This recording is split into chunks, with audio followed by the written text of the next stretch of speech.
Why did you choose to leave your home? Just there was abuse in the home, and I just felt like it would be better to be out of the situation. I could help my sisters in a better way by being out and being able to help myself. So, where was the first place you went when you left home?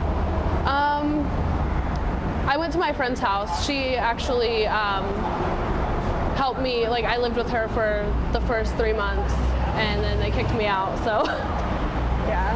But, where do you live now?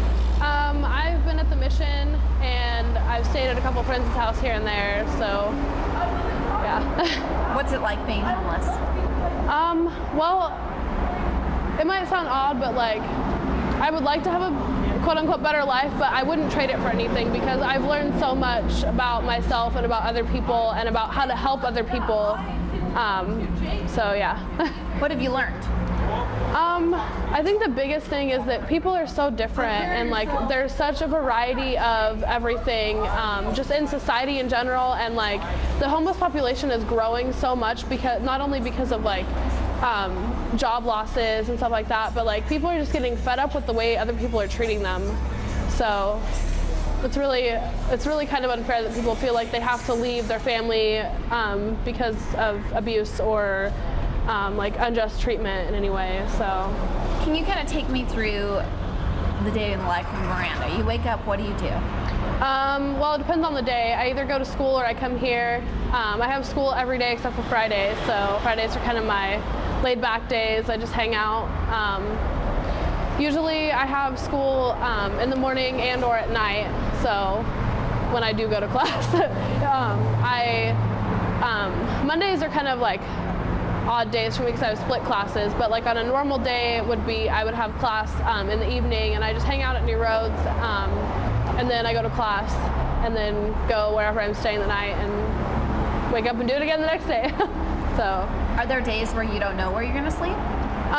For sure, yeah, because like I said, I hate the Mission. I mean, it's just not the place for me, and so there's like I've been staying in a motel because I just can't handle being there. So it's been kind of rough, because like especially this weekend, like I don't know where I'm gonna go because a lot of hotels are full, or unless they're really expensive. So yeah. How do you pay for your hotels? Financial aid. So do your classmates know that you're homeless? A lot of them do, yes. So do you feel any different than them? Kind of, in a way. I think I feel more different, like in the way that like most of them have families and have people that they can trust, even if they don't necessarily know what they're doing, like where they're going to sleep or whatever. They have family and friends that like support them and can be with them. So I kind of feel kind of left out there, because like I don't have family. I mean, I have a couple people in my family that I talk to, but like I don't feel like a connection with them really. So where do you go to do your homework? I usually I do it when I'm here at New Roads, which is kind of hard because it's so loud and whatnot a lot of times, but or I do it in my other classes. So yeah. How do you stay focused at school when you're also thinking about where you might sleep the next night? I honestly don't know.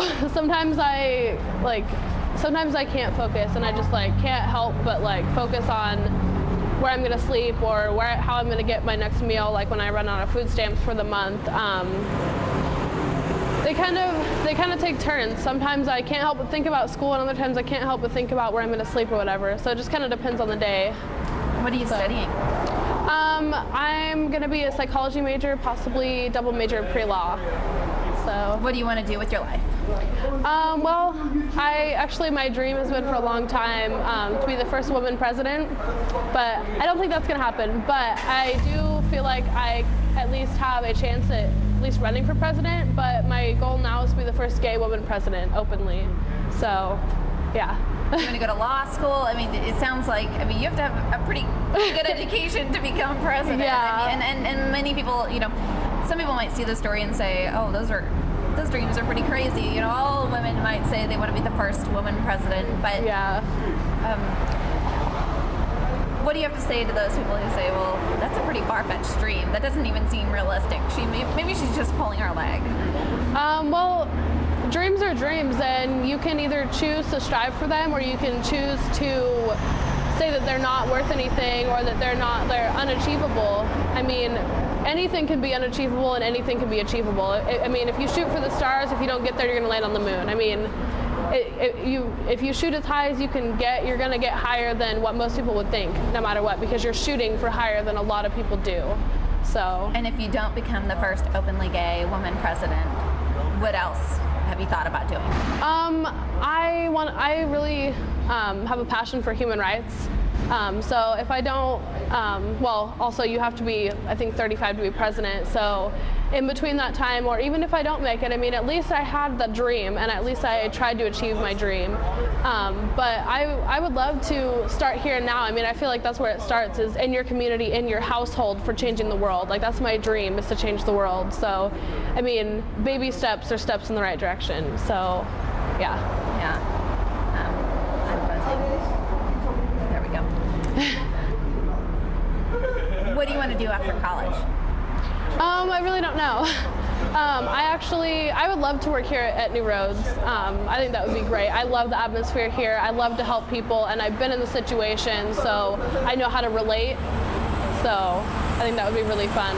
What's your advice to other homeless youth out there? Be yourself. How has that helped you? I don't really know, like, a lot of it's like internal. I mean, like, if I hadn't chose to came out, or if I didn't come out, if I didn't know that I was a person in myself, and that I do matter, that I am here for a reason, that my opinions do matter, even if it's to just the person sitting next to me, that something about me matters, I wouldn't be alive. I mean, I've had my struggles with all kinds of stuff, and like, it's really been something that just recently has made a big impact, that I do matter. And the more you be yourself, the more you realize that you do matter, even if you matter enough to, I mean, save somebody else's life.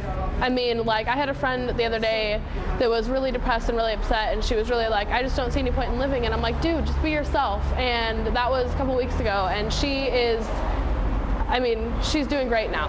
I mean, being yourself is probably the most powerful thing that anybody could have.